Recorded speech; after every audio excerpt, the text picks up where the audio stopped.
योग वशिष्ठ में बताया गया है कि मृत्यु के उपरांत प्रेत योनि में मरे हुए जीव अपने बंधु बांधवों के पिंडदान, योग वशिष्ठ के अनुसार मरने के समय प्रत्येक जीव मूर्छा का अनुभव करता है। वह मूर्छा महाप्रलय की रात्रि के समान होती है।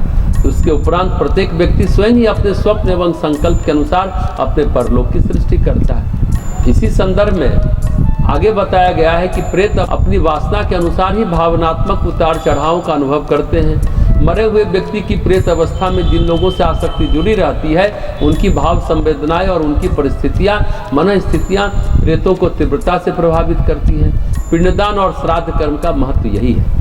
उन क्रियाओं के साथ साथ जो भावनाएं जुड़ी होती हैं, वे प्रेत पितरों को स्पर्श करती हैं। इसी प्रकार पितरों के संस्कारों के अनुपम अपने प्रिय पात्रों की स्थितियां उन्हें आंदोलित करती हैं।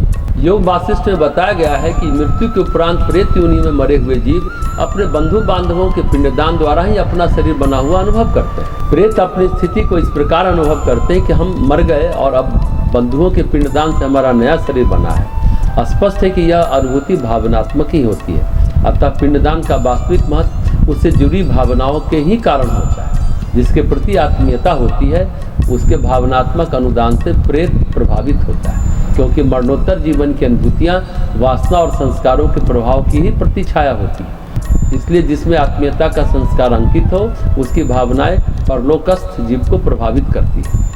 गीता के 8वें अध्याय में कहा गया है, हे अर्जुन, जो अंत समय में जिन भावों का स्मरण करता हुआ देह छोड़ता है, उन्हीं भावों से अनुप्राणित होकर वैसा ही नया शरीर, नया व्यक्तित्व प्राप्त करता है।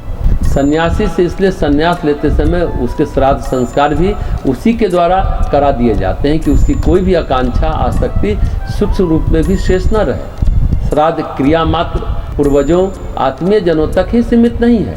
इस परिधि में सारा विश्व परिवार आ जाता है। जिन देव पुरुषों, महामानवों ने इस जगती के कल्याण हेतु विश्व वसुधा के निमित्त अपना जीवन उत्सर्ग कर दिया, उन सभी के प्रति श्रद्धांजलि व्यक्त करना मानव मात्र का धर्म है। अब प्रश्न उठता है कि सबके प्रति कृतज्ञता की अभिव्यक्ति क्यों करनी चाहिए? मरे हुए व्यक्ति का श्राद्ध कर्म से कुछ लाभ है कि नहीं? इसके उत्तर में यही कहा जा सकता है कि होता है, अवश्य होता है।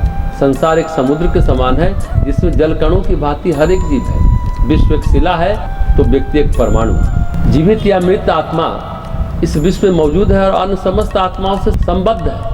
संसार में कहीं भी अनीति, युद्ध, कष्ट, अनाचार, अत्याचार हो रहे हों तो सुदूर देशों के निवासियों के मन में भी उद्वेग उत्पन्न होता है। जाड़े और गर्मी के मौसम में हर एक वस्तु ठंडी और गर्म हो जाती है। छोटा सा यज्ञ करने पर भी उनकी दिव्य गंध और भावना समस्त संसार के प्राणियों को लाभ पहुंचाती है। इसी प्रकार कृतज्ञता की भावना प्रकट करने के लिए किया हुआ श्राद्ध समस्त प्राणियों में शांतिमय सद्भावना की लहरें पहुंचाता है। यह सूक्ष्म भाव तरंगे तृप्तिकारक और आनंददायक होती है। सद्भावना की तरंगे जीवित, मृत सभी को तृप्त करती है, परंतु अधिकांश भाग उन्हीं को पहुंचता है जिनके लिए वह श्राद्ध विशेष प्रकार से किया गया है।